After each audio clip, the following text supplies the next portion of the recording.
Et pour nous aider à découvrir ce qui fait l'actualité ce matin, Kodouvi Ametonou. Kodouvi Ametonou, bonjour.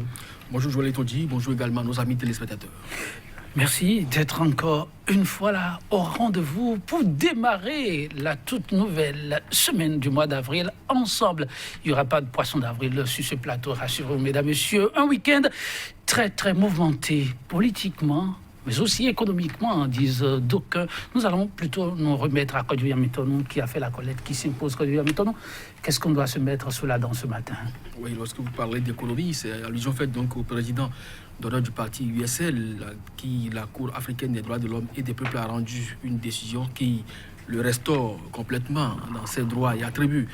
Également, la presse en a largement fait écho, sans oublier qu'au niveau du Parlement, ce qui a été considéré comme prolongation, parce que c'était le jeudi, le consensus devait être trouvé au niveau du Parlement, ça n'a pas été le cas. Le président de l'Assemblée a convoqué les députés pour vendredi. Malheureusement, cette fumée blanche attendue n'a pas donc fait cas, et ça a également préoccupé les journaux ce matin, sans oublier que Jean-Baptiste Elias, lui, qu'on n'entend pratiquement plus depuis quelques jours, est sorti donc de son silence et n'est pas donc allé par quatre chemins pour ramener les uns les autres à la raison, surtout ceux qui donnent aujourd'hui des leçons de droit aux partis de l'opposition. Eh bien, allez vous conformer d'abord aux exigences des tests. Vous n'avez même pas fait déclaration de vos biens alors que la loi vous l'impose 4 années durant. Et aujourd'hui, en l'espace de 6 mois, vous estimez que des gens sont dans l'illégalité et qui sont incapables de constituer des dossiers, alors que parmi vous, il y en a qui sont même des enfants, vu l'âge de certaines personnalités au niveau de l'Assemblée nationale, surtout la doyenne d'âge.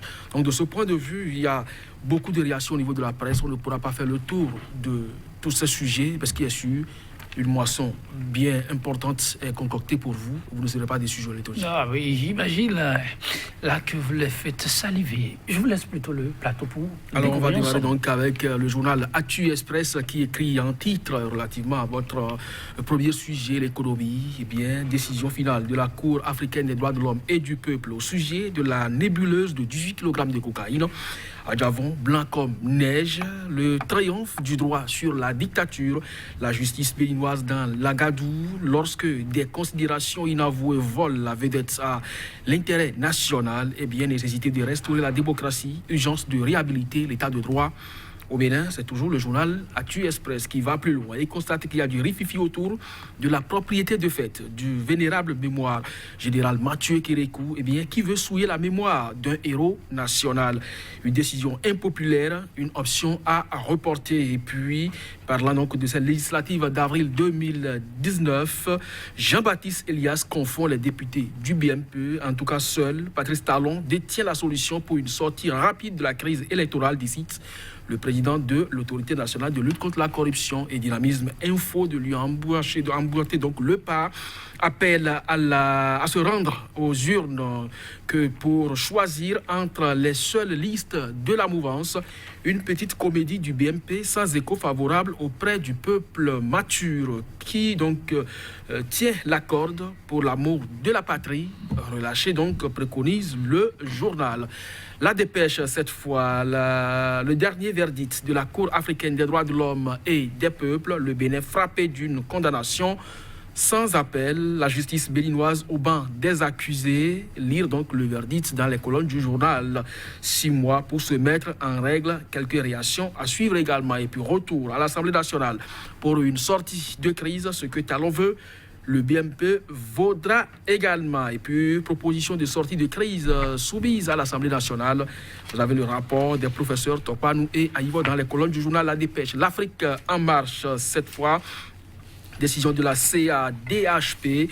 Des médicaments et des recettes pour guérir le juge otage du code Talon, selon Sébastien Germain Ajavon. Le journal L'Audace Info, violation manifeste des droits de l'homme commise par la criette contre Sébastien Ajavon. La sanction du moins s'est tombée.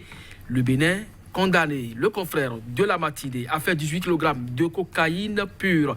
Décision de la Cour africaine des droits de l'homme et des peuples. Sébastien Ajavon rétabli dans ses droits.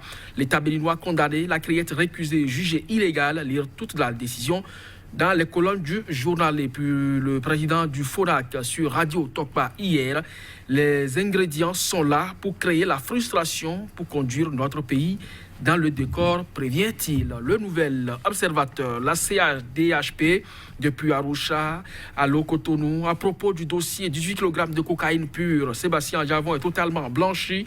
La criette déclarée une cour pirate et illégitime, la dignité juridictionnelle du peuple béninois. Restaurer, puis tension sociopolitique préélectorale, la CSTB dénonce une crise montée de toutes pièces.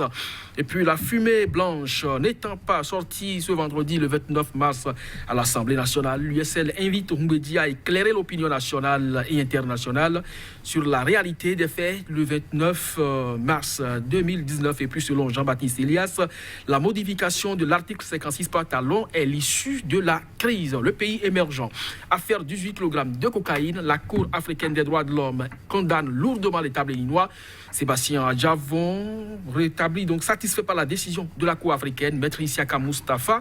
La criette est une juridiction pirate, illégitime et illégale. Matin libre, enlisement du processus électoral, les faucons de la majorité, en tout cas preuve d'un malaise au sein du BMP.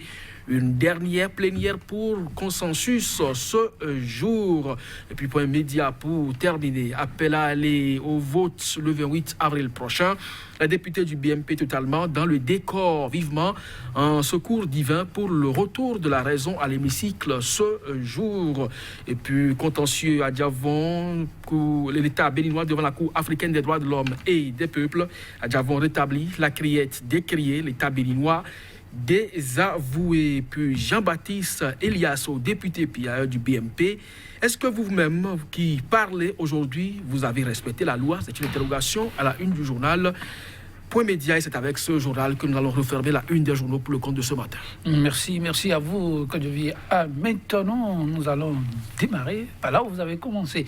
Actu Express, affaire 18 kg de cocaïne dans le dossier refait surface avec la décision de la Cour africaine des droits de l'homme et des peuples. Actu Express du titré Sébastien Adjavon, blanc comme neige. Kodjovi, maintenant, un titre parmi tant d'autres. Oui, un titre parmi tant d'autres, et vous avez donc à revoir la plupart des canaux que nous avons eu ce matin pour vous en rendre compte. Effectivement, la Cour africaine des droits de l'homme, sa décision était attendue.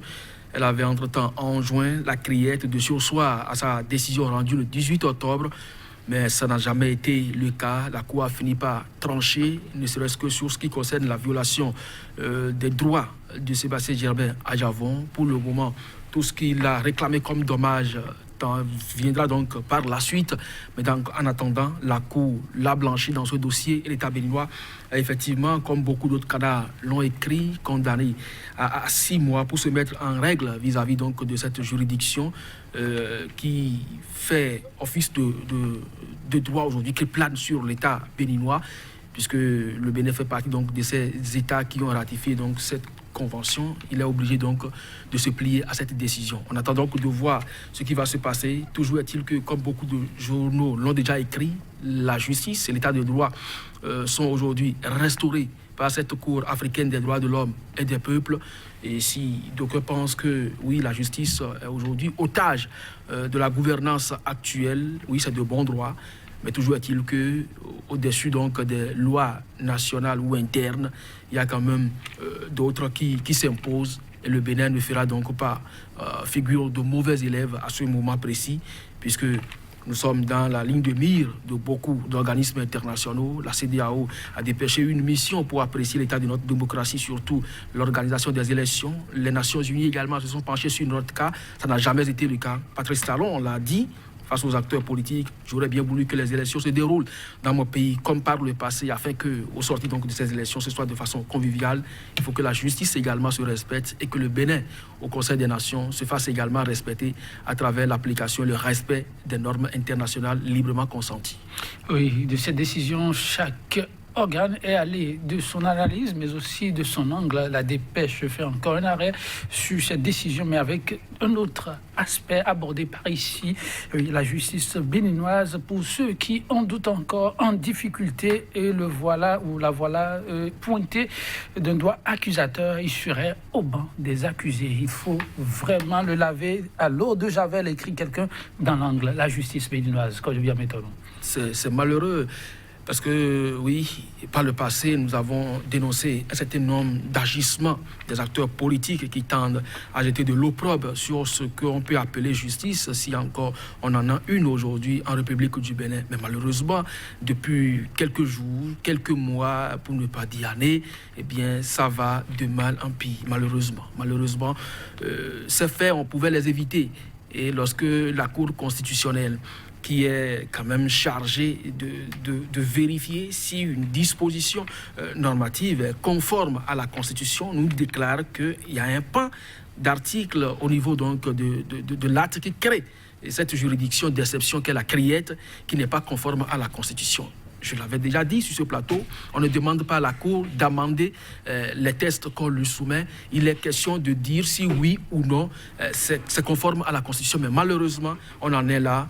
Et ceux qui nous y ont conduits, ils ont un nom. Je crois que le chef de l'État, non seulement respectera la décision de la Cour africaine des droits de l'homme, mais en temps normal, devrait punir ces cadres cancres qui tentent davantage de salir le Bénin.